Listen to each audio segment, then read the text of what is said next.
Hello and welcome to a new video. Today we're going to take a look at the Psychic Spectacular event in Pokemon Go, which is going to be from the 20th of September from 10 AM till the 24th of September, 8 PM. You see already in the background, this is the old graphic from last year. We don't have the new graphic yet, but we have all the information yet. So let's take a look here at the first one. We're going to have the details here again, the time where it's going to be running.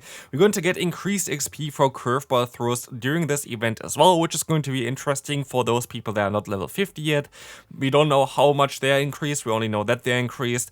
We're going to also have a timed research, which you're going to need to do some curveball throws as well to get some encounters with Solosis, which is the new shiny for this event, which is kind of nice. So it's having actually a very cool shiny, which you're going to see as well in the next slide afterwards. So here right now we're going to see also that you're going to have a collection challenge where you can get some Mega Energy for other Psychic type Pokemon that have a Mega Evolution as well, some Psychic type Pokemon that you can encounter, Stardust you can gain as well as some XP, so all for free. There is no paid variant as far as we know, at least at this current time. Maybe there is something that we still don't know, but this is what currently is leaked.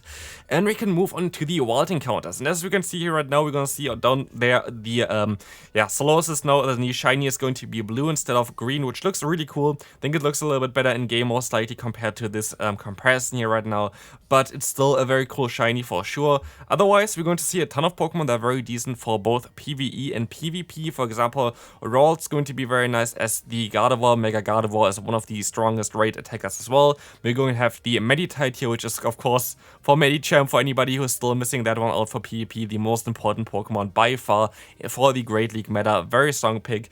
There are also some other Pokemon that are very interesting. For example, Girafarig here, which is going to have another evolution eventually, which I find kind of sad that we don't have this here right now. But there are also three Pokemon that you're only going to encounter rarely, which is going to be the Galarian Slowpoke, the Bronzor, which is very decent for both Little Cup as well. Also, the Ultra League Bronzong is kind of funny. Maybe it's going to get better eventually, but otherwise we also have the Galarian Ponyta here, which I don't know why this is really a rare spawn. I don't really understand the... I'm not going to ask anyway, so it's going to be fine. We're going to move on now to the next slide, which is going to be the 1-star raids, which is going to be very, very cool here. We're going to have unknowns again, as well as Esper, which is, spelling here the unknowns Psy, which definitely does make sense for a Psychic event, but those unknowns cannot be shiny, so make sure to maybe only get one of them if you need them still for your Pokédex entry. But the P was already currently available as a shiny though, so maybe rather rate it right now during the current event, Paldea event.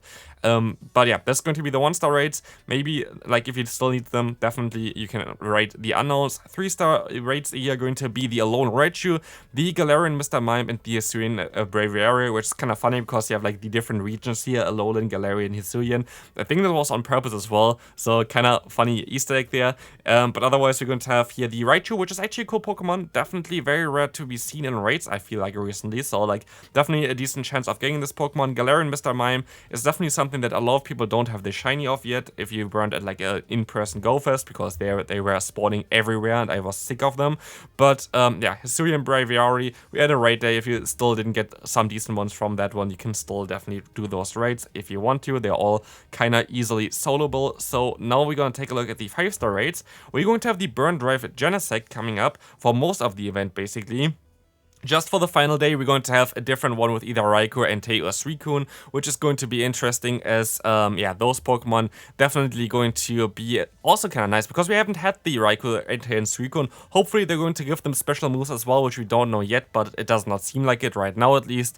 But otherwise, yeah, this is going to be it for the 5-star raids, and then we're going to have as a Mega raid the Mega Gardevoir, which is going to be a great raid attacker for sure, so definitely something that you can definitely get there. Moving on, we're going to have X and Taskia. That's going to be also interesting. We're going to have here some, not so great X, to be fair. We have Smoochum, we have the Wynaut, we're going to have the Chingling, and we're going to have the Solosis. Solosis is a very common normal spawn during the event, so like getting this in a 7-kilometer egg feels like more of a little bit of pain, I would say. Maybe you have a higher shiny chance for this Pokemon, we don't know yet. Through X, it would at least make a little bit of sense, but I don't think they're going to do this, at least as right now we don't know about it. Then we're going to have Wynaut, which is decent in like Little Cups, and Smoochum. Like if you need like the shiny forms from them, again, like maybe you want to hatch those 7-kilometer eggs. If you don't need the shiny form, you can actually kind of skip those. Like they're not really great. Chingling, honestly, can you finally release a shiny for this Pokemon? I just don't understand why this Pokemon is not as shiny yet, especially as the evolution is shiny. I just don't really get it. I honestly, like, please release it so this Pokemon is not completely useless.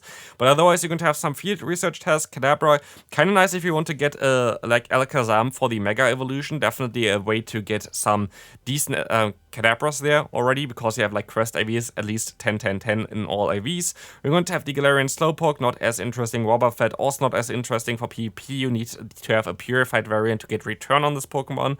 Metang, very cool if you need to get like a Metagross. Also will have eventually a Mega Evolution as well, Metagross. So definitely keep a very decent one if you haven't had one yet. Solosis, of course, nice for New Shiny and Inkay.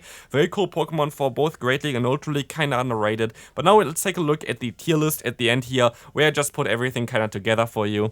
Yeah, for me, that's at least my tier list. If it's different for you, definitely something that you can change as well. But for me, here, first, of course, Meditite, like Granite there in general, going to be insanely good. As for PvP, you need a Medicham. Girafarig, because you're going to have the evolution for this Pokemon, which is going to be better both in Great League and Ultra League compared to the pre-evolution. So definitely something where you can also get XL Candy maybe for eventually where you need them.